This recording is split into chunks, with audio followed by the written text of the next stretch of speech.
Howdy, I hope all is well. Michael here. So, yeah, grades versus understanding. There's a problem. Um, Too many students, too many people focus on grades. People need to focus on understanding, learning, and knowledge more. Some do, but um, things really need to be instituted into the culture in the educational system. It's a philosophic change, not just some like minor little thing. Um, it involves a whole lot of aspects. It's an integrated thing. Grades relate to GPA, relate to getting into college, relate to career, relate to status, financial success, and so on and so forth. In some people's minds, not everyone, but it's kind of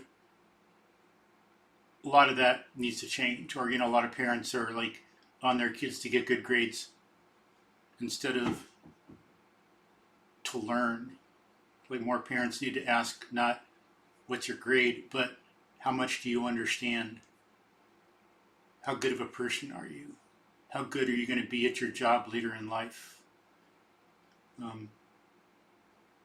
Look at the big picture and not merely the one thing of the grades. There's so much more to human success, career development, career success, human life than just grades. And of course, not just me. A lot of people know that. Here in the Harvard Business Review,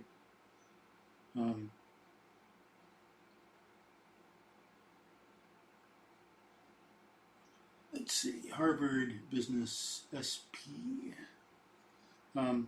It's in like classroom management, teaching center, and some of that on like harvard.edu. I'll put a link. But this one guy, Gerald Knesek, if I said his name right, wrote Why Focusing on Grades is a Barrier to Learning. This is from 25 April 2022. But as he says here, quote, in his book Drive, Daniel Pink suggests that we operate today with a misguided understanding of what really motivates us. Often we assume that the only way to get people to perform is to incentivize them through external rewards and punishments or extrinsic motivation, rather than focusing people on their desired behavior or intrinsic motivation. As a seasoned educator who has taught in the classroom for nearly 40 years, I see this paradigm consistently. Students have become more focused on rewards and punishments, namely grades, an extrinsic motivator, and less on the desired behavior, learning, an intrinsic motivator. Students often refer to themselves as A students, B students, or C students in conversations with each other and feel a sense of shame when they get failing grades. When they refer to their classes, they say things like, that class is an easy A, or it's hard to get a good grade in that class, or don't take that class because it will ruin your GPA. When students ask questions about assignments, quizzes, exams, or absences, it's almost always in reference to points and grades. My favorite question is, can I get any extra credit to raise my grade? What's apparent in all this focus on grades is that there's no real emphasis on learning, the true purpose of education.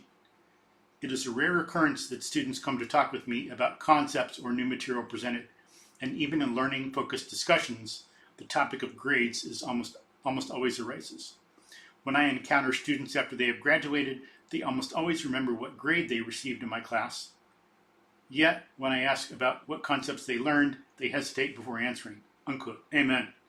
And it's not just like learning, as you might think, a namby-pamby thing. We're talking here about your ability to think, your ability to be a good human, your ability to judge, your ability to be creative at work, understand what's going on, do new things, be a good person at work, a good member of the team, maybe a good leader, know how to work with other people well, a good person, to be able to understand the things that go on in life so you can make good decisions and move around through the world. It's a vital question about your survival and practice, not just some learning thing, We got to make sure we understand what's going on.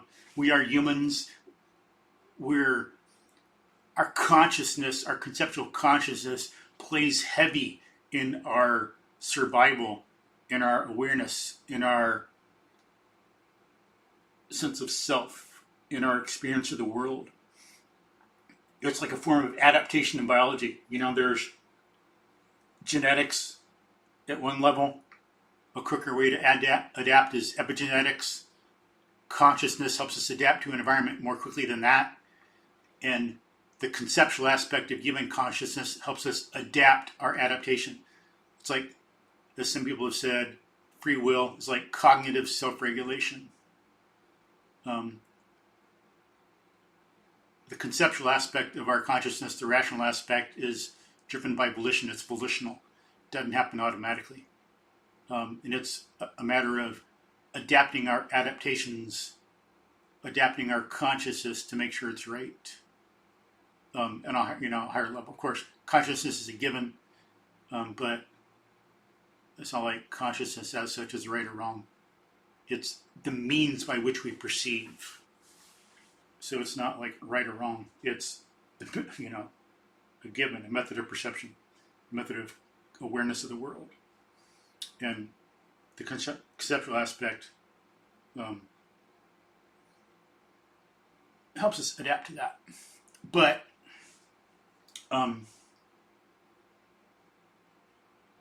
it's important. We use it a lot. It's all around us. So we need to know how to use this tool effectively to survive. Because we use it all the time to make decisions, to think about things on a moment-by-moment basis, never mind year by year and hour by hour and all that. Who's a good person? Why? Who's my friend? Why? Why not? Why did that person do that? Why am I doing this? What's the cause? What's the cause of that? What's the cause of that? How are these things similar? How are friends similar to each other in general? How are my friends similar to each other? How are my friends different than someone else's friends? But how are they in common? What about this project I have at work? What is it? What is it like? What do I know from the past that I can use to do it better? How could I progress in my career? What kind of development do I need? How can I get a better salary? How can I increase the rate of my salary increase, and so on and so forth? Who would be a good president? What's a good form of government? Why? How do I know? What's the historical proof? If I think a form of government is good, what's my basis for that? Am I really sure that that's the case? If I really dug into different forms of government and the effect they've had in history and why they've had effect and what their nature is, lots of things we need to think about. Little things are always in a broader context and always have implications for other things. They're causally related. We can't just vote for one person for president and think that's one thing that'll happen and has no relationship to everything else. One thing redounds upon the system. Reality is integrated. It's not broken up. Our thinking might be broken up and not connected, but that's not the way reality is. Our thinking should reflect reality, and we should learn to connect and integrate things. So it's more than just knowing how to learn. It's knowing how to understand, how to reason, how to be logical. Because logic is the means we have for knowing what's true. We have all kinds of beliefs and all kinds of thoughts. Thoughts pop into our head. But which ones should we give weight to? Which ones should we care about? Which ones are really true and right and correct? And it makes a difference, because if you mess up, you're going to be affecting yourself, and you could be injuring or hurting or harming or misrepresenting someone else. If you don't care about that, I know most people out there care, but the people who don't care about that, it's on you. But most of us care. We don't want to hurt or harm or injure someone else. We want to do the thinking that helps us be fair and right and just and honest and true to them. That's what logic helps us do. It's one thing. It's not just some academic, airy-fairy thing. It's one of the most practical skills we need. Philosophy, the love of wisdom or the commitment to truth. Logic, They are the fundamental things we need more than anything else. The fundamental important skills. And so we need some of that. But in terms of the grades versus understanding, I don't know about this article or organization, but the idea I think is pretty much correct. Here in this other article, as opposed to the first one I read a little bit of, here it says, quote, the study of about 33,000 middle school and high school grades found that almost 60% of the students' grades did not match the course knowledge they showed according to the standardized test scores, unquote. And that comes from some group called Equitable Grading Project. I don't know anything about them, if they're legit, if it's just some kind of, if they're pushing some kind of agenda. I mean, a lot of people have agendas, but an agenda can be good or bad. I have an agenda for people to be logical and good to each other. That's an agenda. Hey, good, more power to something like that. So what? Having an agenda as such isn't a big deal. It just depends on what the agenda is. The agenda, the goals, the values, the purposes. I care about truth, logic, good people getting along, people being productive, recognizing other people for who they are, and so on and so forth. But some have some organizations or people have a agenda that's not so good, as the communists, the Nazis, classic examples, some criminals, or people in Washington, D.C., a lot of them, at least in a lot of aspects, if not every aspect, not all of them are in every aspect, but too much corruption and bad agenda there.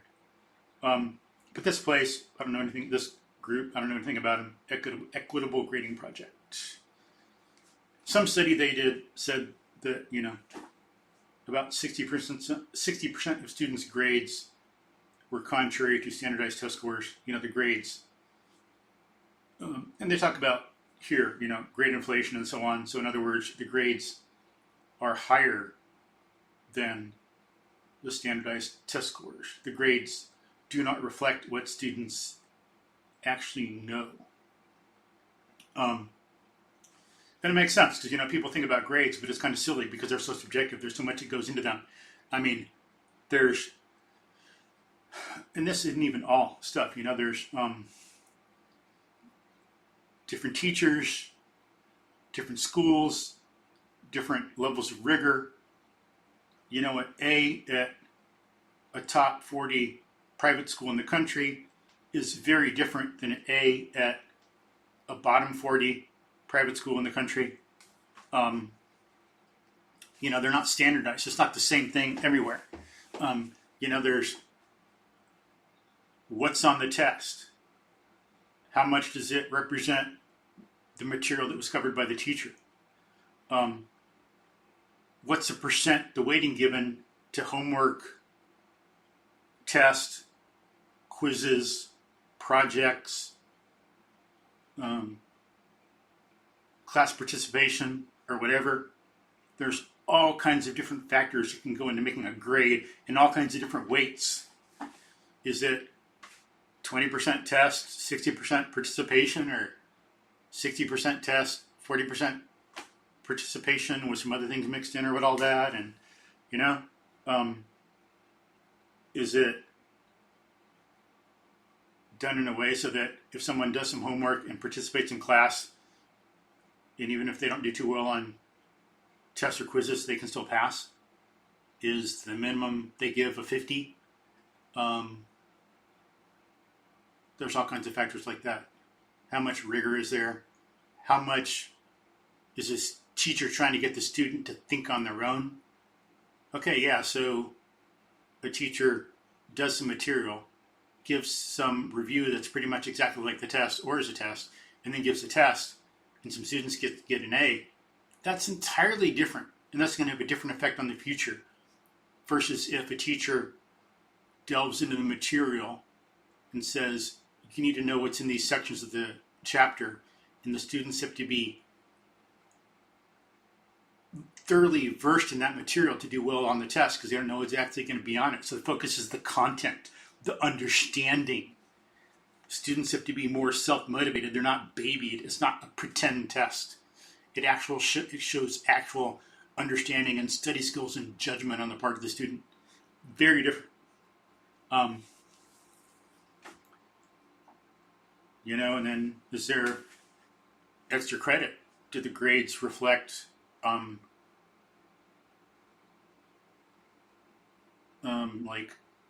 maybe are there makeup tests or not?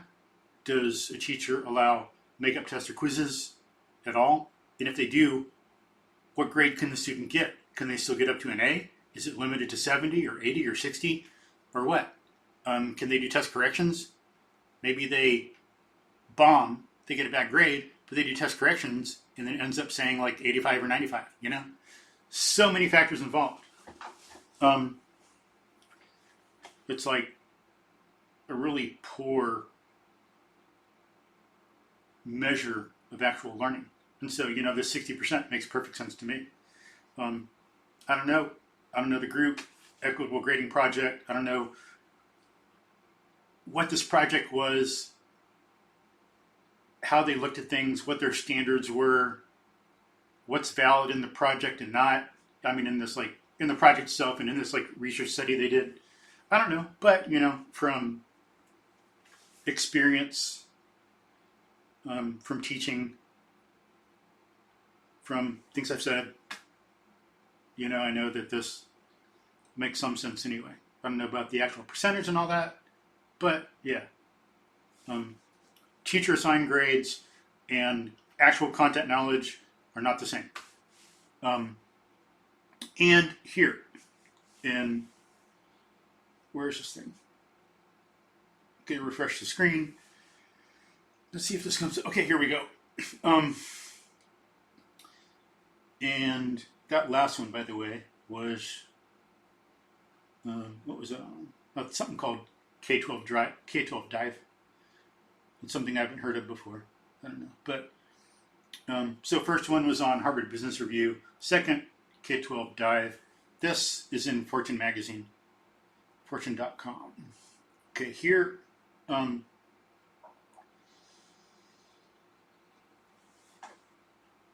Title, quote, Gen Z grads are right.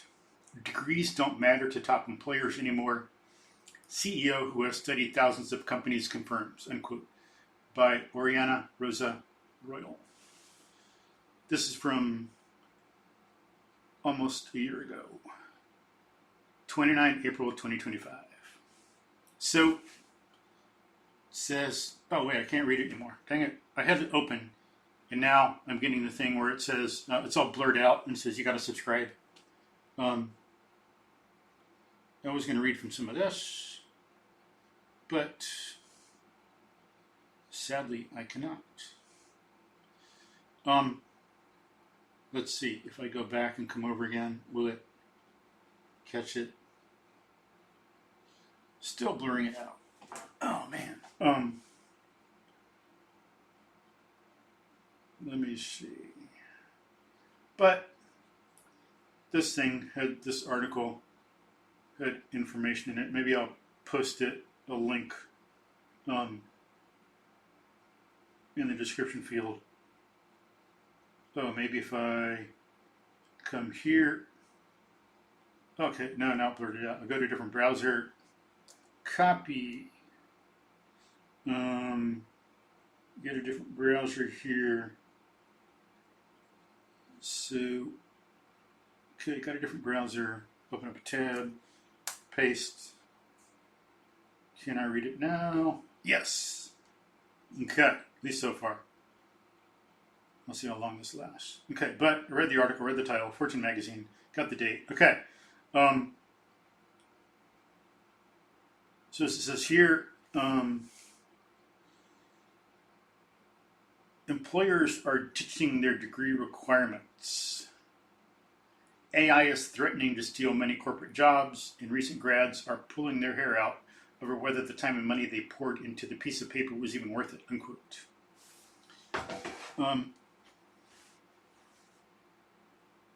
Now, this company she talks about, it's called Great Place to Work. And the CEO of the company Great Place to Work says,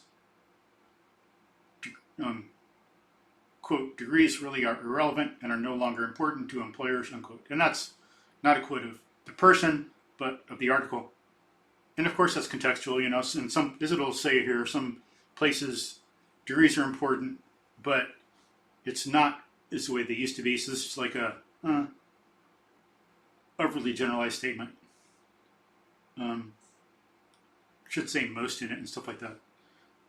But, quote, the company surveys over 23,000 firms a year across 170 countries to uncover what sets the creme de la creme of employers apart. Together with Fortune, it heard from hundreds of thousands of employees to rank the Fortune 100 best companies to work for list. And at the helm of it all is CEO Michael Bush, who spent the past decade dissecting hiring practices and the trends shaping today's working world.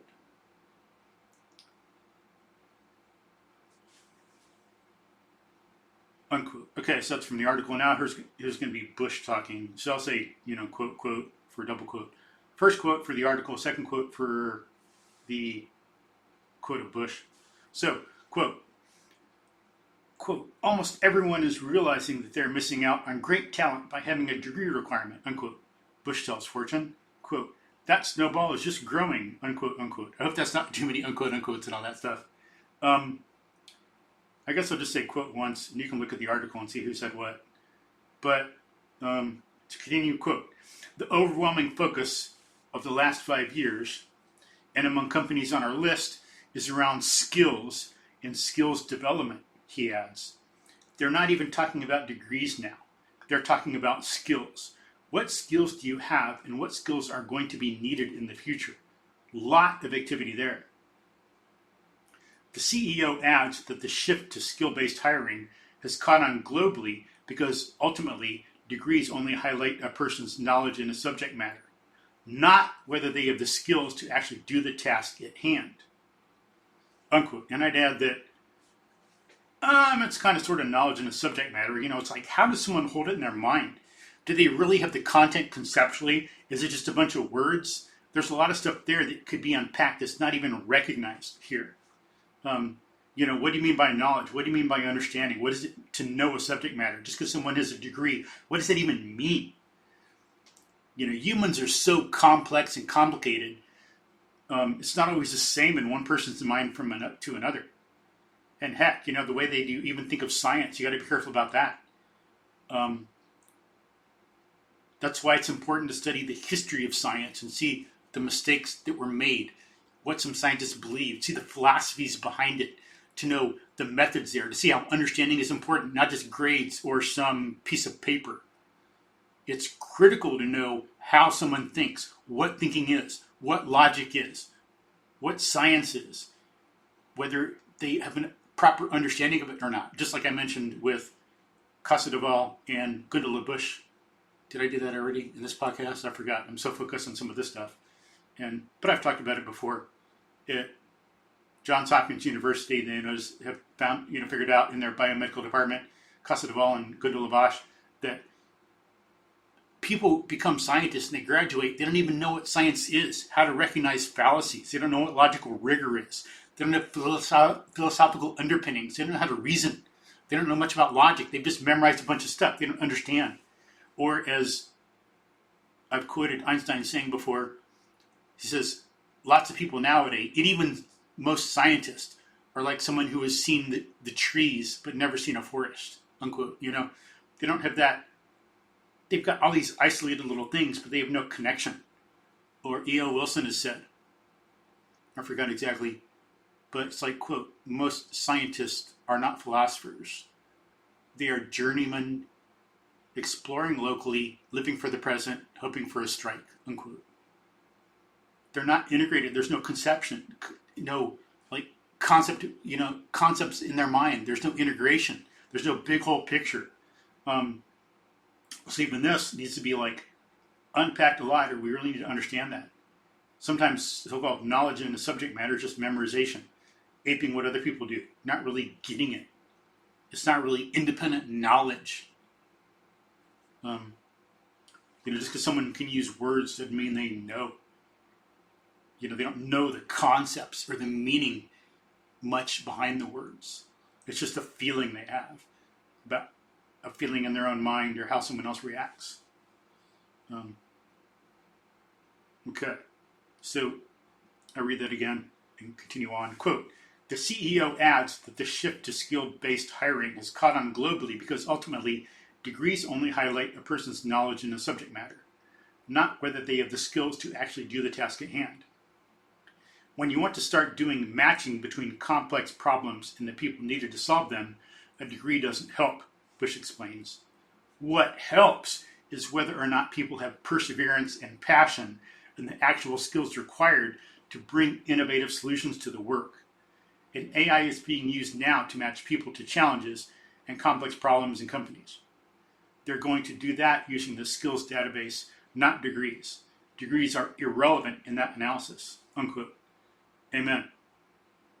So, some of those things don't matter. And it says here, quote, countless executives from Amazon's Andy Jassy and Cisco's David Meads to Kurt Geiger's Neil Clifford and Apple's Tim Cook have stressed that success hinges on attitude. Meanwhile, the likes of Google, Microsoft, IBM, Apple, and most recently Deloitte have all eliminated their long-held degree requirements for jobs, unquote.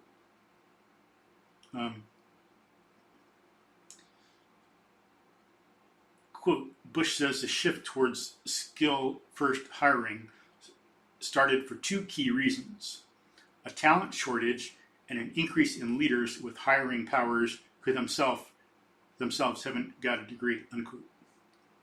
Amen. So, one reason people have for getting good grades is therefore null and void. To get into a good college, to get a degree, it doesn't matter. What you need to do is go back to what people used to do before there was this college bubble, before college became overrated. People need to have the skills to do it as they used to. That's what matters. That's what happened for a long time. Do you have the skills and can you do the job? And then people got kind of like some cultural weirdness happened. And there was just like overrating of college. College is important and useful for some reasons, should be there, but it's way, way overrated. Not everyone should go. It's a total waste of time for some people, a money drag. Then it helps keep in power and keep employed some people who shouldn't have a job because they have really bad ideas that they're spreading. What else in this? Okay, and he mentions in the article, Mark Zuckerberg dropped out of college to found Facebook. And of course, Steve Jobs and Bill Gates were like that also. They didn't finish college.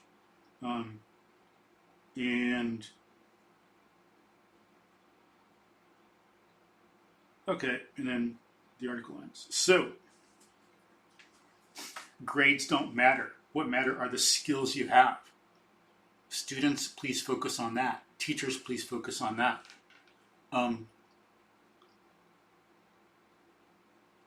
besides, if you work on understanding a subject, then you will get good grades. If you focus on the grades, you're doing that for years and years, you're destroying your ability to understand.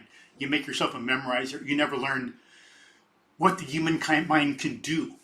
You don't know about thoughts and trains of reasoning and understanding and delving into questions and making a bunch of connections on your own. And that's going to affect you, injure you, harm you, limit you, destroy you even in the future. Thinking is critical to making decisions, as I say, about friends, marriage, buying a house, getting a car, how to raise your children, how to treat a friend, how to treat a wife or husband or spouse, what to do for fun and why, how to do it smart, how to train yourself well to get into something. You want to do some hard adventure race or something, how do you smartly and wisely and intelligently and without injury develop into that? What's a good program? Who can actually help you? Don't go by a piece of paper, oh, someone's a certified fitness trainer. So what? What do they know? What are their skills? What have they done and what have they helped other people do? And how? Just because they're in a certain position, as you know, as we should know from modern times and human history, someone in a position of authority or power doesn't always belong there. We need to learn to assess them and see if they actually have the understanding and skills competence and teaching ability to be there, if teaching ability is appropriate for the position. But people for grades, you spend all this time training themselves to do nothing but regurgitate and forget, memorize and forget, focus on symbols, be shallow. That does not go without affecting your psychology or cognitive ability or your broader ability to live a life. As we said, consciousness, rational consciousness is important in human life.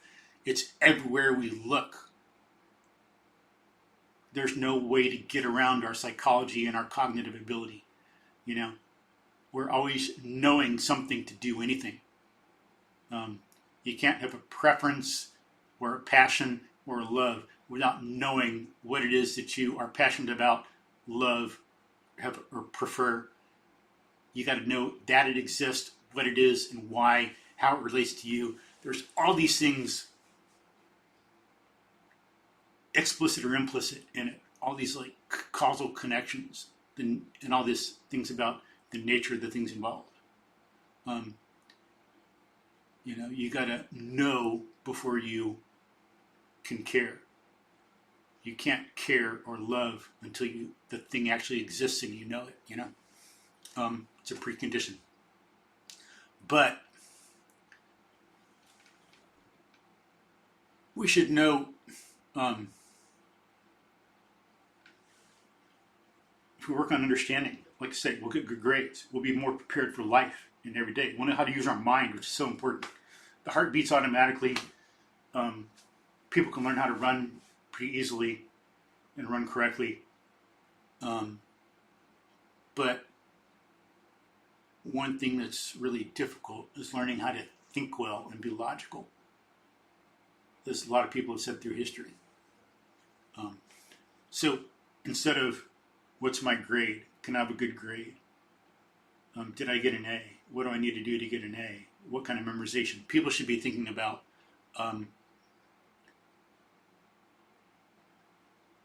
can I assess evidence? Or do I really believe this? Do I have a good argument? What is a good argument? Because if you want to know what a good argument is for something, you have to know what a good argument is in the first place. So what are the standards of good arguments? What is an argument and what are the standards of it? How do I judge? You got to be able to look inside and introspect and see, oh, this was a bad thought process that didn't give me truth. This was a good thought process. And then to do that for good arguments, okay, what are the standards of thought, of rational thought, of reasoning? And then, those are logic. That's a way of logic. So we can know what the truth is. It's not an academic issue. It's a fundamental, life importance. It's practical. So we need to know what is the logic and what are the standards and principles of logic and why are they there? And when we're teaching this and learning it, of course, it doesn't come up explicitly all the time, especially when they're younger. Some of this wouldn't come up in elementary school explicitly, like, hey, 3-year-old or third grader who doesn't even know much about thinking, what do you think a good argument is? Not appropriate at all. They have no basis for saying anything about it at all. It should just be instituted in the teaching.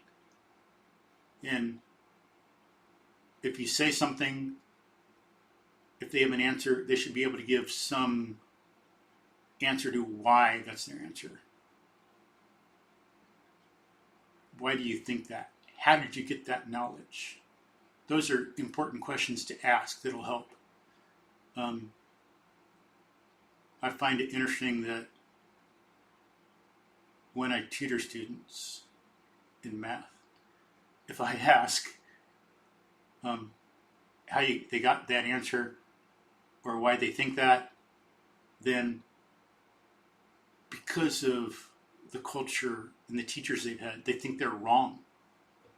So, and some have even said to me, I've asked about it, and they said that the only time they're asked that is when they're wrong. So they think that. They're not used to being asked to explain their answer if it's correct.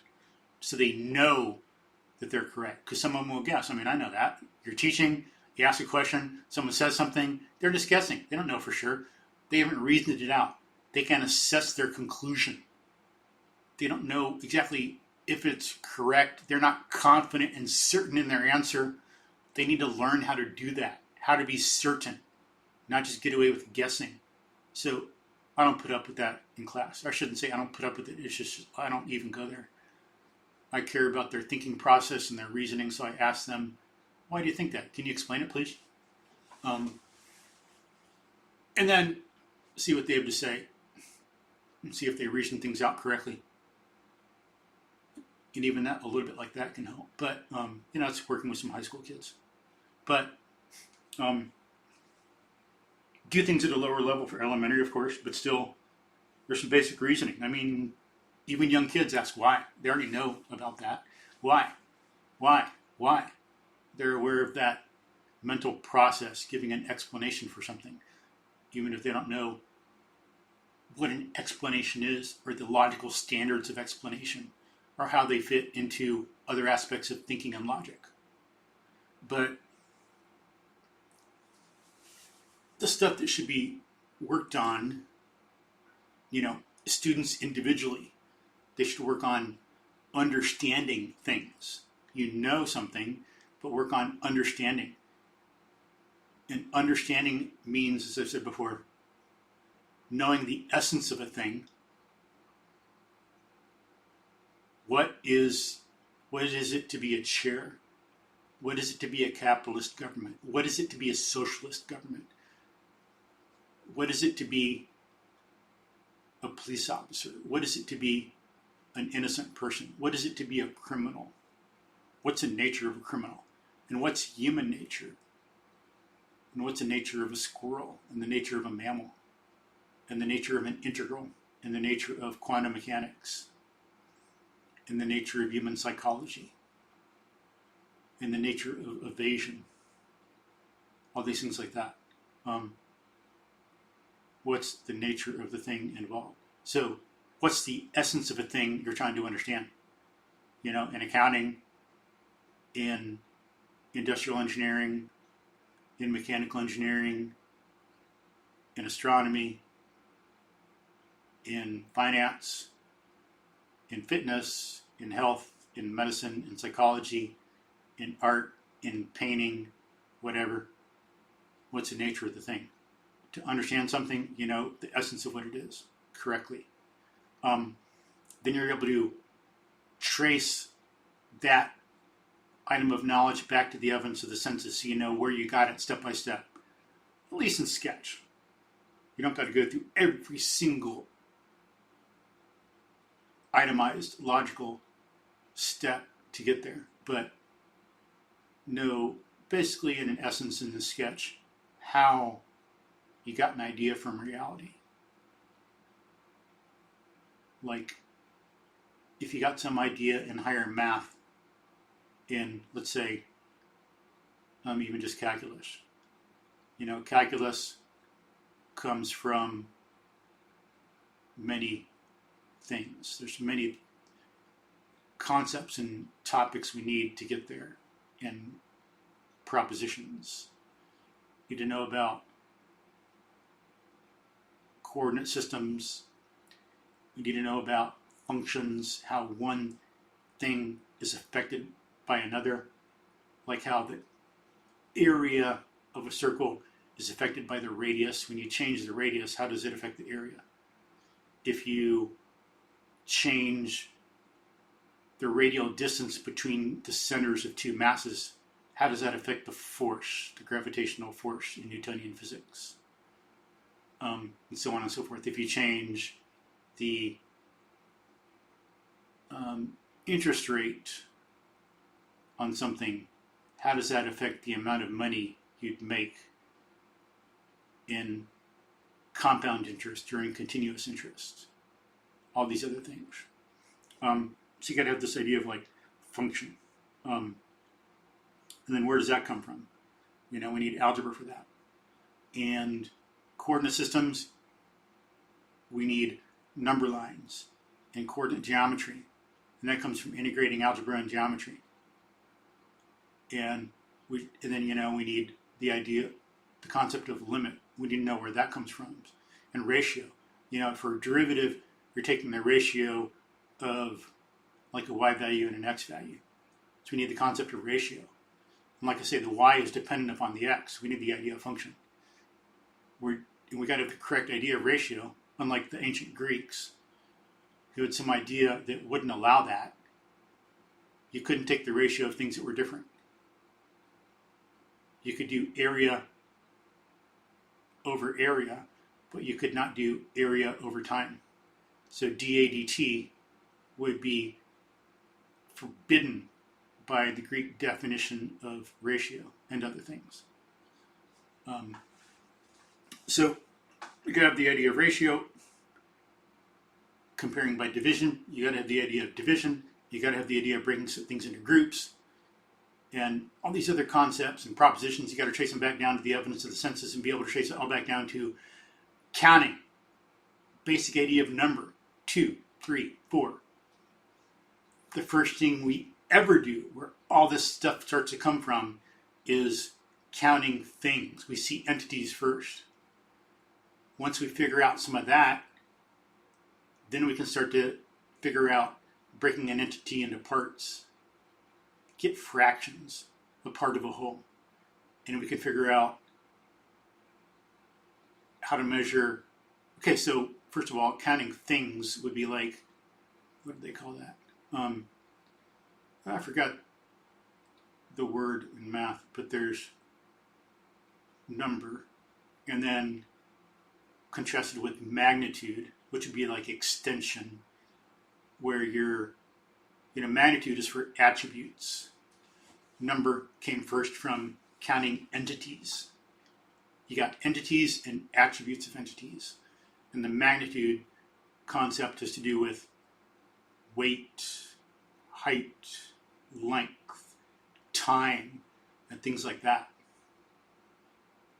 Where there's they're not discrete elements, but you break something down, that you can break something down into, it's not discrete elements. They're like, one zebra, two zebras,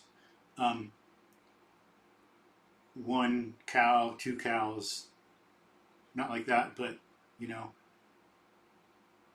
if you have a length, you might step 5 times foot length to foot length and almost cover that length, but there's a little bit left over. And that'll frequently happen with magnitude. You don't catch the whole thing.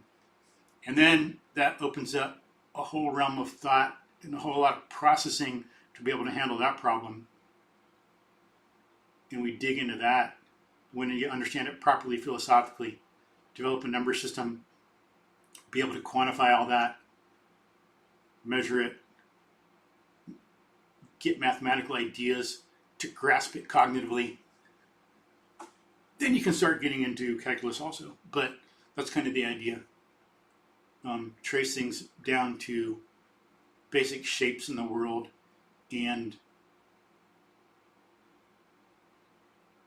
things we can actually enumerate entities. That'd be an understanding of some ideas in calculus. That's what I mean by tracing it down. And so knowing the essence of something is for understanding. Having some sketch of how you trace it down. You're not going to go through every detail all the time. And third part 3 of understanding is connecting the idea to other things you know. So that's what happened as like people did with, we have Newtonian physics. And then when people learn the atomic theory, they connected Newtonian physics to atomic theory to see how it applied. You know, with forces on an atomic level, something that Newton didn't even study, he didn't even know about. Does it connect there? Atomic theory, forces on that level, neutrons, protons, electrons, electricity, magnetism, all kinds of discoveries that came after Newton. How does force relate to electricity? How does force relate to magnetism? What are the interactions? What happens on a broader scale? Where you're talking about motion, you go beyond what Newton had studied, what he was capable of at the time because of instruments and technology and science. What happens when you go closer to the speed of light? All this stuff. You're starting to connect it to these things, or connect it to fluids. Physics fluids as well. Or, you know, it's important in proving the atomic theory. You got to make connections. You can't just come up with the atomic theory out of nowhere and say, oh, hey, there's atoms. No. If it's going to be valid, it's going to be a theory. It's got to explain things. There's got to be connections. You got to understand. Understanding comes up in making theories, seeing that they're correct, making correct theories. You know, the atomic theory would have to explain what people knew at the time. So you're working with some chemical reactions, and you see the way they occur. They kind of occur in discrete bits and not like as if all matter was continuous. I can't just put however much magnesium I want with however much oxygen. It doesn't work that way. It's in like discrete amounts. And you learn how gases interact. And there's like 2 parts of this and 1 part of this might make 1 part of something else. It's not like 2 + 1 is 3. There's things like that with the theory of gases and how they interact. And then if the atomic theory is correct, you know, it's got to explain electricity, heat, magnetism,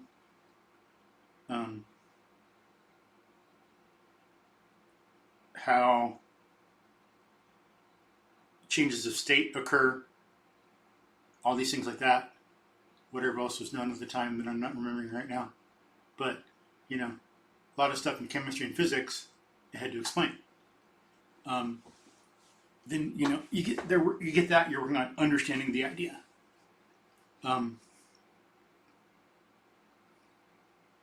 Or, like, you know, if you think about a friend, what's a friend?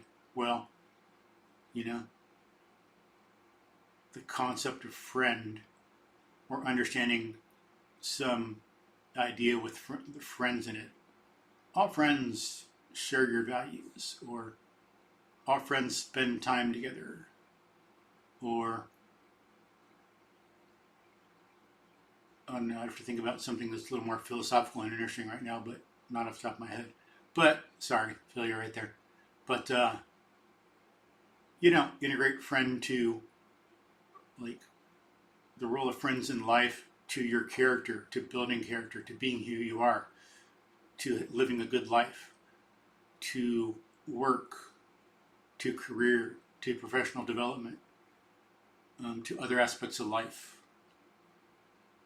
Instead of, oh, here's a friend, think more deeply about friends, the concept of friend, what a friend is contrasted with other people, what their role is, why they matter in life, how they're important for people. Dig into some understanding like that. Connect it, the concept of friend, to other things you know.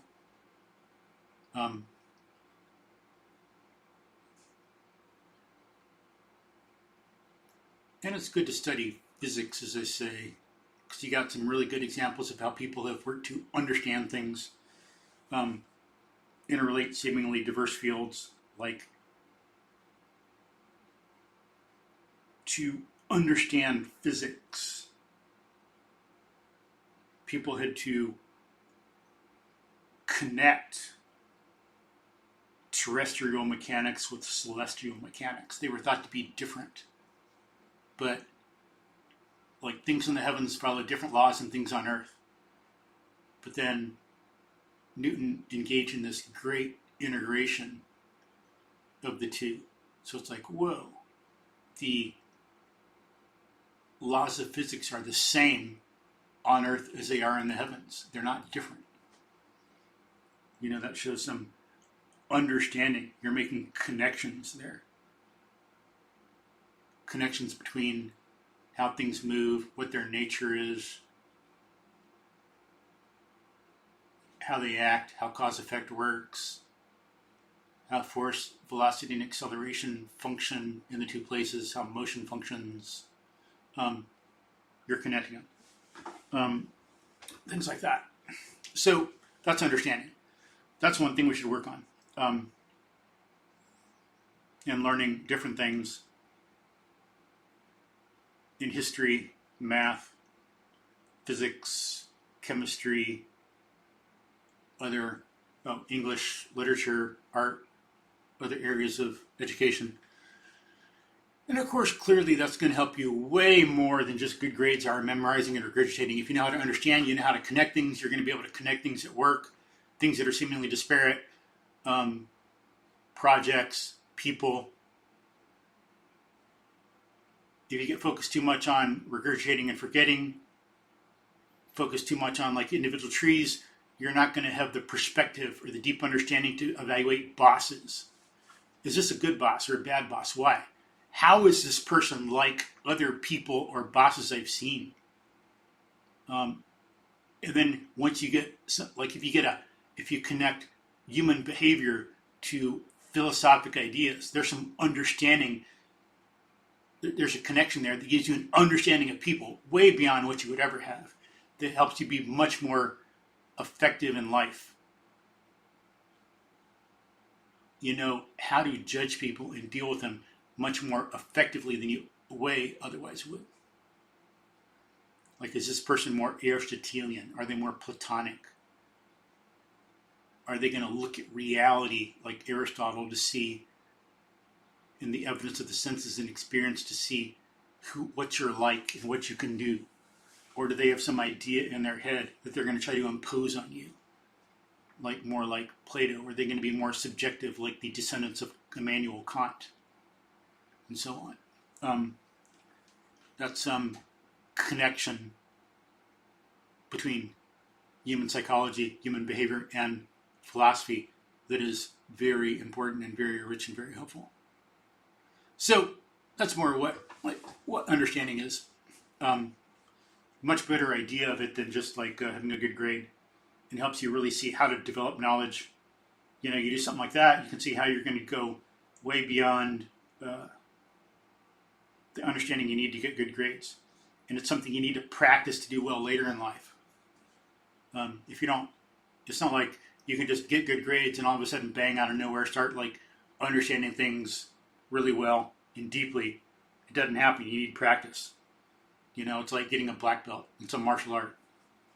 You can't go around doing white belt stuff all your life and then expect to be like a black belt all of a sudden. It takes work, effort, strain, patience, perseverance. It takes a lot of oos, as they say. All right, and then for understanding. It's like teachers and students should think about, it's not so much of a student because they know only so much about life. There's so much about the world they don't even know.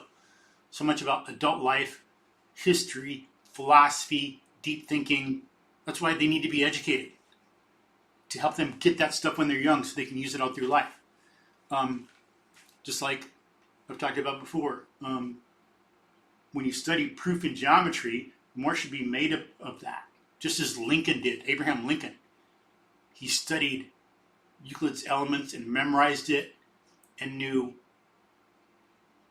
everything, all the proofs and propositions needed for a particular proof, everything it built on, and then everything it led to, all the consequences, which of course helped him in law. It helped him be a better lawyer. So he could better, with all that practice, he could see, if some other lawyer is saying this, making some statement, then given what we've done in court, this is what's behind it. These are all the prior statements we have to connect to it, and this is where it can lead. And he'd know how to build up a good case to defend an innocent client of his. It helped him write better, think better, debate better, give better speeches, do better in law, be a good thinker. That's something that we should all work on getting out of proof. Notice how people don't really understand proofs. They just do them, but they don't get anything out of them. Some people learn, they love proof. It's the first time they've seen some reasoning when they're in school. They've told me that. They love it. But then there's so much we can get out of it that we don't. But who the heck would know that Lincoln studied proofs to make himself a better lawyer? You're not just going to know that. That has to be told to you, and it has to be developed. This is a historical fact. Here's what happened. You could study that a little bit, and people say, oh yeah, proofs might be hard, and I might not like the fact that I'm not too good at them, or I got to work at them, but look what it does for me. Look at the mental habits it gives me, the skills of thought, the habits of thought, the habit of perseverance, the ability to work things out and prove it. And look how it helped Lincoln. Look how it can help me. Look how it helped other people. Look how it can help in writing, fiction writing, nonfiction writing, law, debate, thinking, all this stuff, as well as in science. Euclid's Elements was influential on scientists as well. Galileo, Newton, and so on. Things like that should come up. Things in history, not to identify history, but to show something causally relevant.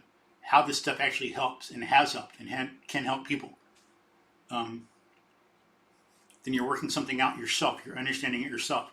That's something that Mary Curie did a lot. She did a lot of experiments on her own. She did the physics stuff herself. It's like doing a proof on her own, not just being told, oh, the area of a circle is pi r squared. Oh yeah, okay, because you say it. Pythagorean theorem is a squared plus b squared equals c squared. Oh, just because someone says it. I don't even know if that's quite right, but if someone says it, my teacher says it, and I'm being graded, okay, I'll memorize it and pretend. But she actually did stuff on her own. That's one thing we should learn from it too. You can understand. You know things on your own. You don't have to be told, nor should you. There's a lot of lessons we can get out of proof in geometry that we should, but that involves understanding it. In other words, connecting it to other things we know. What do we get out of this process of proof? What does it mean? How can we use it? Accounting, economics, law, philosophy, math, physics, engineering, and so on. And then, even with some of that, as I say, asking people why, asking how do you know, those simple things can unlock so many doors or help people. Even that simple thing, or do the 5 whys, ask why a few times. Or how do you know?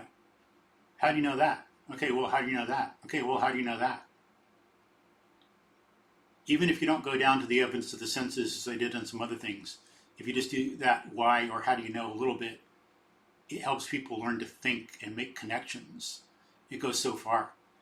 And then they can see they can extend the process down to the evidence of the senses where there's a stopping point, because there has to be, because that's where all human knowledge starts. And you learn in proof. You can't prove something from nothing. There's got to be a given. And that's the evidence of the senses. But people should learn skills of thought in teaching and learning in school, not just get a bunch of grades. Because there's a lot of people, they go through all this, they might get good grades, they memorized and regurgitated and forgot, they come out of it with pretty much nothing, and then they don't have the skills they need to really live and do good at work and live a better life and think and judge as they should. We need things like argument analysis. They need to know about deduction, induction, which is valid. You hear a lot of nonsense about induction being only probable, but that's nonsense. The so-called arguments against induction can be applied to deduction as well, or any human reasoning. People make mistakes in deduction. People make mistakes in reasoning. So the same silly little nonsense used against induction can be used against the other stuff as well. And I think in history of philosophy, some people have. They've noticed that. And hence you got these irrational ideas that are in the world. But induction is valid when done right, just like deduction is valid when done right, just like human reasoning is valid when done right. Reduction, the reverse engineering and induction some of that should be taught. Definition, what are the rules of definition? How do we properly define a term? What is it? Not just words, but what are the concepts that a word stands for? What does it mean? The definition helps us do that and helps us tie things to other things we know, because it involves genus and differentia. What kind of thing is it, and how is it specifically different than other things? So,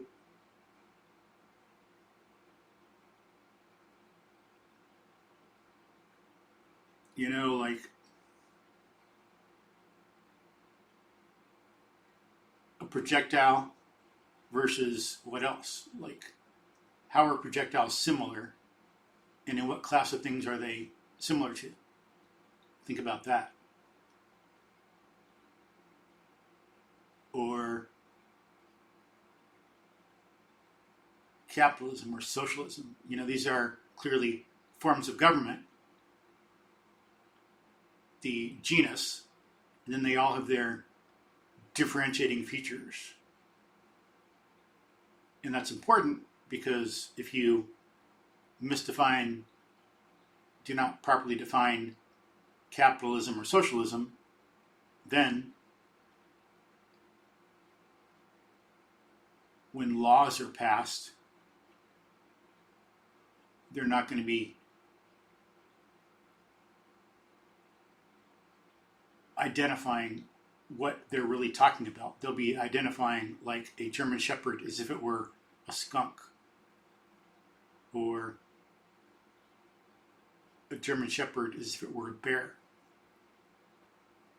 There'll be a lot of misclassification going on. Or the Supreme Court used a poor definition of capitalism in the past and then made laws accordingly. Like capitalism is not a system based on competition. That's ludicrous. It's based on respecting individual rights to property and life and speech. That's the fundamental. And so, nowadays we don't have a capitalist government because it's not essentially about that. Where if there's, when there's that kind of fraud in government, the way Washington is nowadays, it's ceased to be capitalistic. There are elements. We got some free speech and some property rights to some extent, but they're kind of limited. I don't think it's in a way that is entirely capitalist anymore.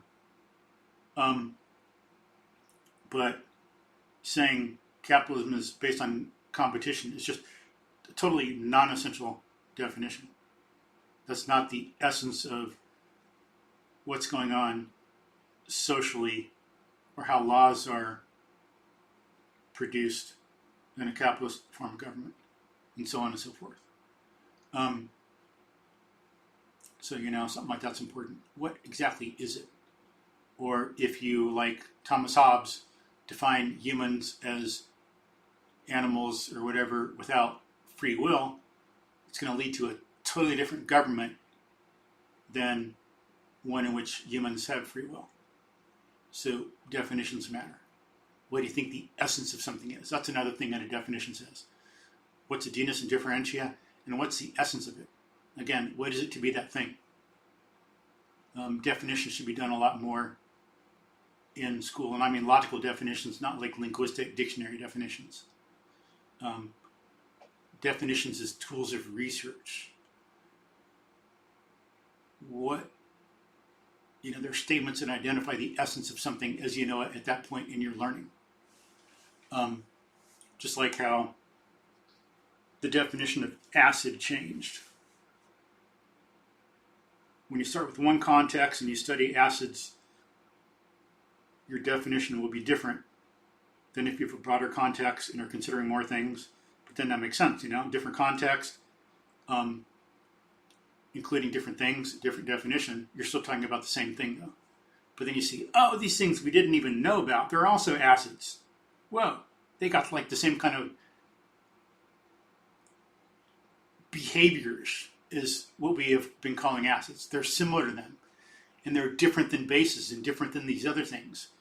So these similarities are so overwhelming that we got to classify these things as acids also. Okay, so with this broader context of stuff we didn't even know about before, okay, how do we define them now? What's the essence of an acid? So they're like tools of research in that sense, and they're contextual, they're objective, based on what you actually know, what facts you know, not just anything subjective, but what you know at the time. What are you kind of forced into, so to speak, based on your knowledge of fact at that time, as long as you've thrown your net widely and you're being objective about it and honest, you've done some comprehensive research. So definition is important, and of course clearly there you see classification. How we classify things is important, and how we can classify things in different ways.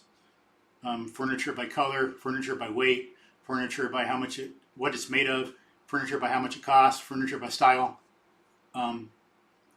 Similar with maybe some artworks. Artworks by style, artworks by subject, style, like is it classical or Baroque? And subject, is it like a landscape or a portrait? Things like that.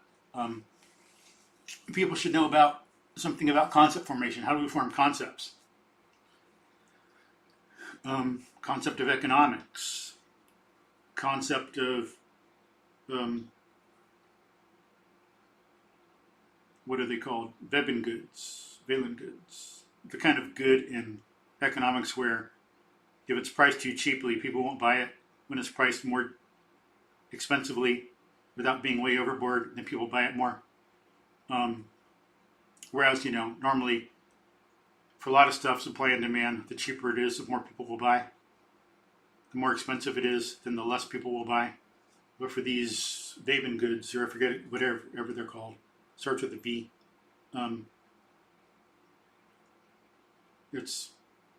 They have to be priced a little more to be sold more. And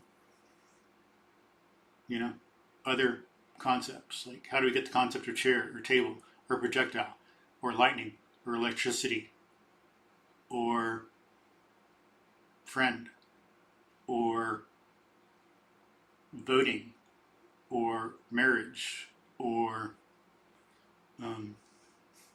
some other concepts that come up in everyday life. Think of something that people need to know in general. Politics, government, or whatever you need to know in your particular line of work, some special concepts. And then for that, as you can tell by things I've talked about, similarity and difference, we need to know what those are. How to find similarities, how to find differences, contrast. Those are basic and critical, and those are things people can do a lot in elementary school, and I think they used to be done more. How are these things similar? How are they different? And they could be built up and used a lot more in later education. Seems like they're not used, and they could be. You can make a heck ton more of them later in school than you do. It could be some assignments. It could be done at work too. How are these projects similar? How are these projects different? How are these companies similar? How are they different? And list as many things as you can about them. Or, in high school, when you're learning things, if people had to do similarity and difference a lot, identify similarities and identify differences, it would become a habit. That's the kind of habit of thought we should develop, not regurgitating and forget. That is not a good habit. That doesn't really help us. But imagine if people were trained to identify similarities and differences amongst things, if that was part of our mental functioning, MO, modus operandi, cognitive MO, and a skill people had, we would be so much better off. That'd be so much more important at work and in life. Similarities among people, differences among people, psychology, morality, philosophy. We'd be aware of that. In context, what's the context for things? Take an easy example. A rock dropped in air behaves differently than a rock dropped in water. It behaves differently than a rock dropped in syrup. So the situation there, the context is different. Or a person at work, how they might behave is different than the same person at home in relaxing. Or at a sports event. What's the context for the thing?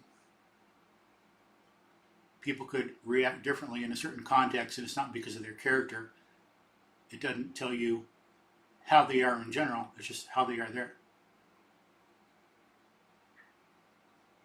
And getting the right context is important for things, to be able to compare the right thing, like to compare lightning to electricity in the right way, and having the context to know that lightning is electricity is different. And if you don't get it, like even in the history of physics, history of science, people, who was it, Galvani, Volta, I think Galvani thought there was such a thing as, if I remember the scientist right, I think it was Galvani. He thought that there was a thing called animal electricity.